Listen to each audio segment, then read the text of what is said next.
va découvrir maintenant euh, la première, le premier courant, qui est le courant fondateur de la théorie des organisations, euh, à savoir le courant rationaliste.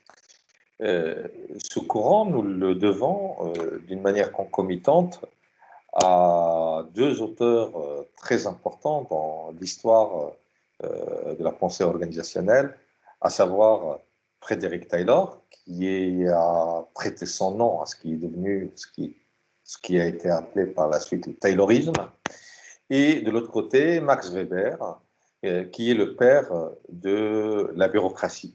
Alors, le père de la bureaucratie au sens, j'allais dire, au sens noble du terme, et non au sens péjoratif avec lequel aujourd'hui on utilise cet adjectif, qui est l'adjectif de bureaucratique. La bureaucratie, il faut le rappeler, quand elle est apparue, a été un idéal d'organisation administrative. Et d'ailleurs, on parlait, si vous voulez, on parlait d'idéal bureaucratique. Alors, on reviendra sur ce sujet tout à l'heure. Alors, pour comprendre justement le courant rationaliste, il est important de rappeler ce qui constitue ces hypothèses de base, ces hypothèses communes. Première hypothèse commune, c'est que le travailleur, il a des motivations rationalistes, c'est-à-dire qu'il est là pour maximiser sa fonction, si vous voulez, sa fonction d'utilité. Et la fonction d'utilité du travailleur, c'est celle qui consiste à maximiser le rapport entre rétribution et contribution. La rétribution étant son revenu et la contribution étant le travail qu'il apporte euh, en contrepartie de ce revenu-là. Euh, ce travailleur est un être rationnel qui a un comportement logique et qui, quand il va choisir de travailler ici ou là, il va le choisir sur la base de ce meilleur rapport rétribution sur contribution. C'est-à-dire là où il va gagner, si vous voulez, d'une manière schématique, le plus d'argent possible, hein, donc le salaire le plus élevé, en contrepartie de moins de travail possible aussi. Donc, ce qui fait que c'est une personne qui est une personne, j'allais dire, paresseuse, mais que cette paresse est une paresse rationnelle. Ce n'est pas une paresse, simplement physique ou liée à la fatigue.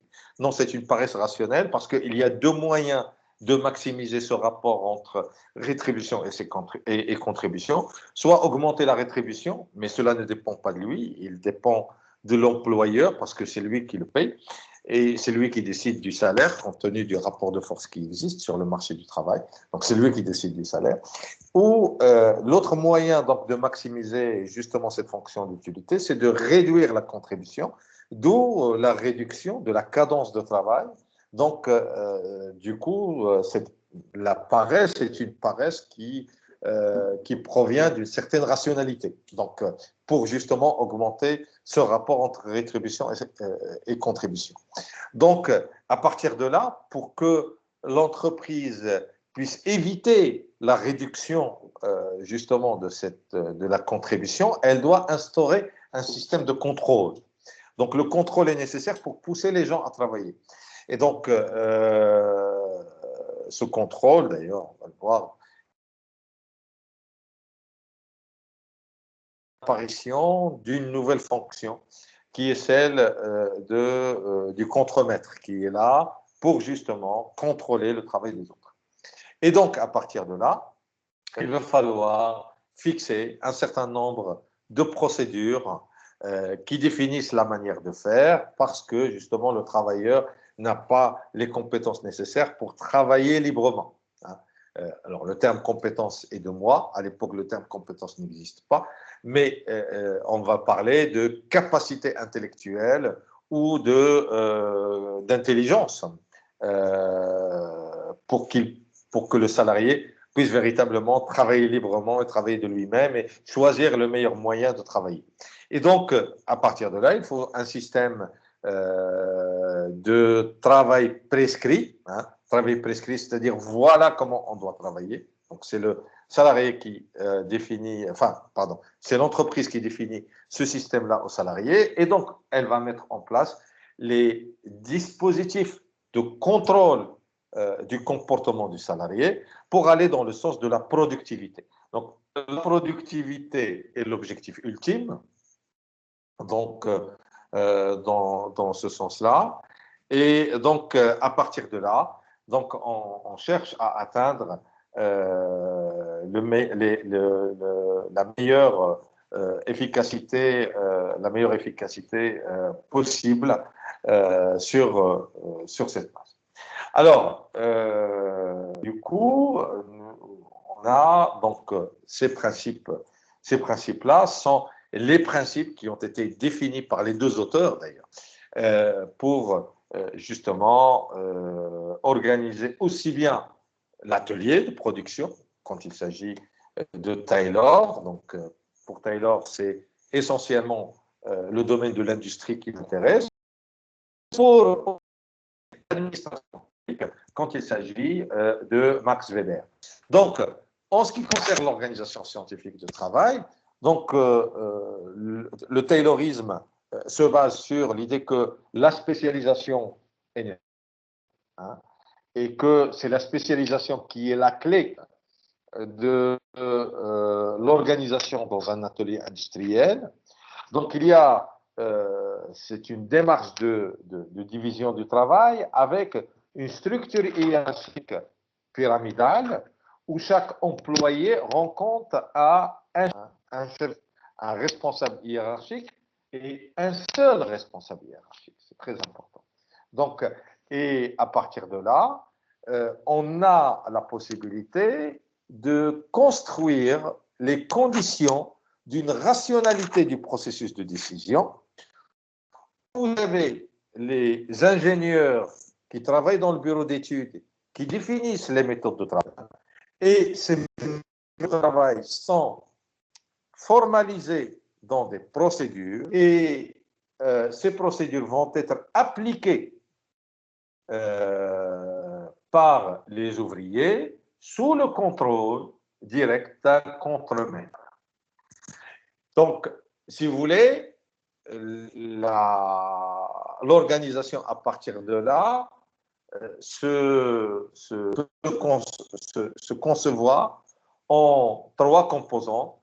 Le bureau d'études qui définit la manière de faire, le contremaître qui déploie cette manière de faire, auprès de qui? Eh bien, auprès des ouvriers. Donc, voilà globalement le système tel qu'il a été élaboré par Taylor.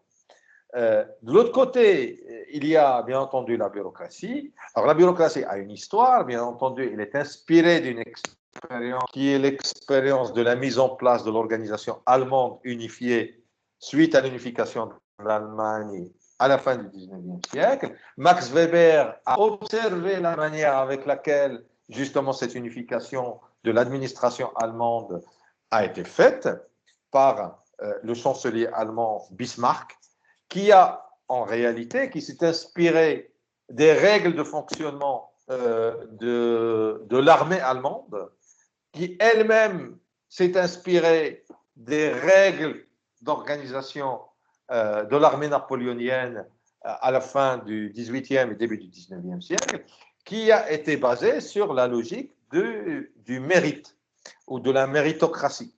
Et donc, à partir de là, il y a la définition d'un certain nombre de principes, que sont les principes de l'impersonnalité. Donc, on ne raisonne pas sur la base de l'individu, mais on raisonne sur la base du dossier, si vous voulez. Un certain nombre de règles d'organisation, les fonctions sont définies, les structures sont clairement établies, avec des liens hiérarchiques qui sont basés sur l'unité de commandement, hein, de la même manière que le Taylorisme, c'est-à-dire que tout un chacun rencontre un chef et un seul, et avec la séparation des pouvoirs de conception et d'exécution, là où dans le Taylorisme on va parler de bureau d'études et on va parler donc d'exécutants que sont les ouvriers. Au niveau de l'administration, on va parler de la capitale, donc un pouvoir central au niveau d'un pays qui est la capitale de ce pays. Donc, par exemple, au Maroc, c'est Rabat, hein, c'est Paris, et, au Sénégal, c'est Dakar, et ainsi de suite. Donc, il y a un pouvoir central. Et puis, l'exécution, justement, de la politique générale va se faire au niveau des concentrés.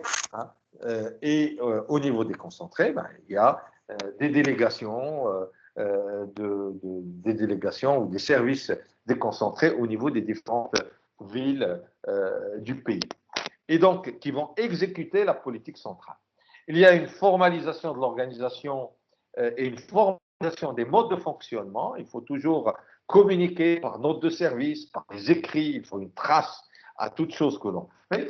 Et une centralisation forte de l'autorité, donc un pouvoir central très très fort, et le principe de l'ordre et de la discipline. Alors l'ordre et la discipline ne va pas se faire sur la base des origines ou sur la base, je dirais, des baronnies ou autres qui existaient en Europe à l'époque, à la fin du 19e siècle, mais va se faire sur la base de la compétence. Et à partir de là, cette subordination va se faire comme étant une subordination à l'intérêt général. La personne qui se positionne au niveau le plus élevé de la hiérarchie est celle qui est supposée être la représentante de l'intérêt général. Hein, voilà. Et donc, à partir de là, donc, c'est pour ça que d'ailleurs qu'on avait appelé cela l'idéal bureaucratique. L'idéal bureaucratique était supposé être l'administration en mesure de démocratiser un pays et de le moderniser. Voilà. Et donc, parce qu'elle va se baser sur la compétence et uniquement sur la compétence, pas de passe-droit, pas de baronnie, pas sur la base de l'origine, pas sur la base de la religion, pas sur la base de la couleur de peau ou autre. Donc, c'est pour cela que, effectivement, on est surpris quand on parle de l'idéal bureaucratique, on est surpris du décalage qui se trouve entre ce qu'était l'idéal bureaucratique au 19e siècle et au début du 20e et ce qu'il est devenu aujourd'hui, hein, comme étant quelque chose de très péjoratif. Donc, pour l'instant, nous allons parler d'idéal bureaucratique tel qu'il a été imaginé, enfin, plus qu'imaginé, mais conceptualisé par Max Weber, qui, je vous le rappelle, est probablement le premier des sociologues.